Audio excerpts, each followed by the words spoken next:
Hey, what's going on? I'm Matt O'Leary back with another video, and today we'll be talking about Mike LaFleur, the offensive coordinator that is supposed to be coming along with Robert Saleh from the 49ers over to the New York Jets, and I'm pretty pumped up about it. But before we get started today, I just wanted to mention you can follow me on social media at Matt O'Leary NY. If you haven't already, you could also check out the podcast, linked in the description below, and wherever you get your podcasts, you could absolutely check it out. And last but not least, we got some new merch up in the shop. If you're interested, that link is down below as well. So who is LaFleur? Why is he coming over with Robert Saleh, etc.? Well, Saleh is very close with the LaFleur family. He actually was the best man with Matt LaFleur, the older brother. So there was already an initial relationship there. And when he was working with the 49ers the last few years, they were on the same staff. So it makes sense for him to bring him over. I absolutely am excited about it. And I already said it on this channel before, but I'll mention it again. The idea that hiring Robert Saleh wasn't smart because he's going to get his offensive coordinator poached in a year or two, maybe, is the stupidest argument I've ever heard in my entire life. If the Jets offense is good enough to get their offensive coordinator poached, that means that they have a top 10 offense and are a playoff team. Sign me the hell up for that right now. Please. That is, again, I'll say it one more time. I said it a couple of videos ago. That is a first world problem that I am willing to sign up for. So Mike LaFleur, as I said, the younger brother of Matt LaFleur, he's 33 years old. The definition of an up and coming young offensive mind. Like Adam Gase was billed as that.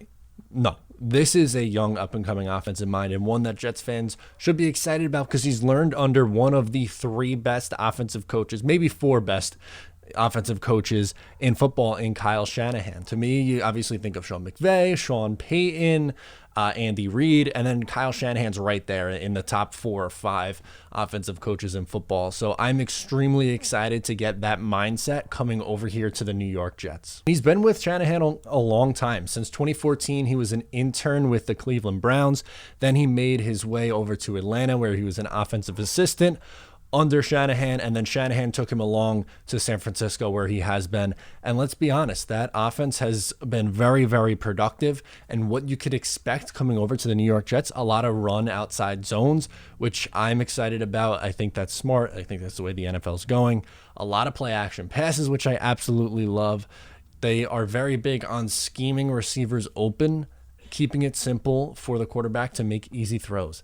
That A, bodes well for a rookie quarterback who's going to need some adjusting, or B, bodes well for Sam Darnold, who has struggled so far in his NFL career if they decide to keep him. San Francisco also tends to focus on athleticism when it comes to their players, so I would imagine that's what they're going to do on both sides of the ball, which is something that Joe Douglas looked like he liked to do in the draft this past year. And then now with bringing in Saleh and also bringing over LaFleur, I'm definitely interested to see what kind of players they either pull from the 49ers or in the draft or in free agency. If the focus continues to be on athleticism, that would be my bet. So expect a lot of speed, a lot of playmakers. That would be something I'm extremely excited about.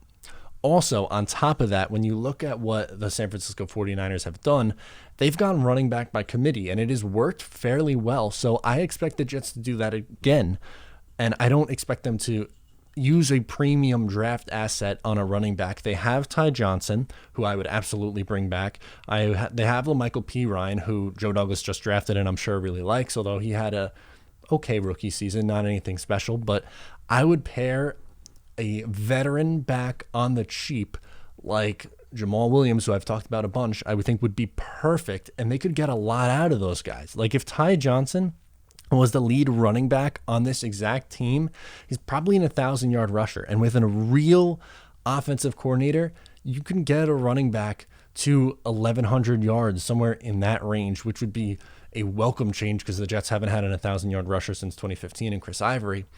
The offensive line is not nearly as bad as what some people make it out to be, and it should be even more improved if a Joe Thuney hits the market. And I would absolutely expect the Jets to draft an offensive guard in the 2021 draft.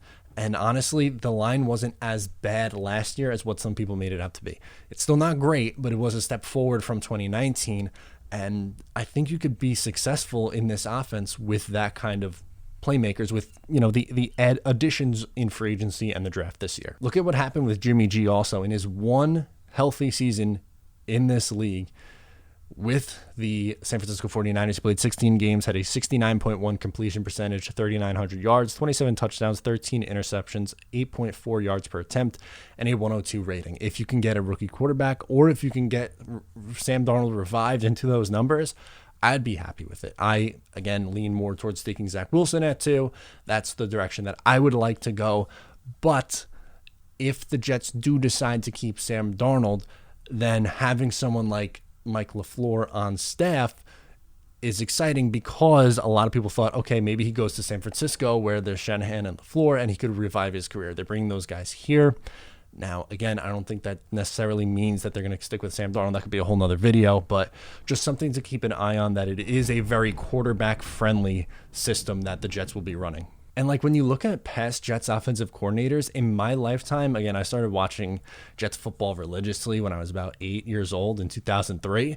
So I haven't seen very many good ones. Like Chan Gailey is probably the best offensive coordinator that I've seen, followed by that the one random year of John Morton. But other than that, like, this is a massive, massive, massive upgrade. Saleh and LaFleur going from Adam Gase and Dow Loggins to these two is just wildly different in terms of competence in an organization and running a team. Douglas, Saleh, LaFleur, sign me the hell up for that. I'm super excited, and Jets fans should be too. So that's who LaFleur is. That's what you should expect from him, and I'm excited about it. Let me know how you feel in the comments down below or on social media. I'm Matt O'Leary NY. You can follow me. I'll talk to you next time.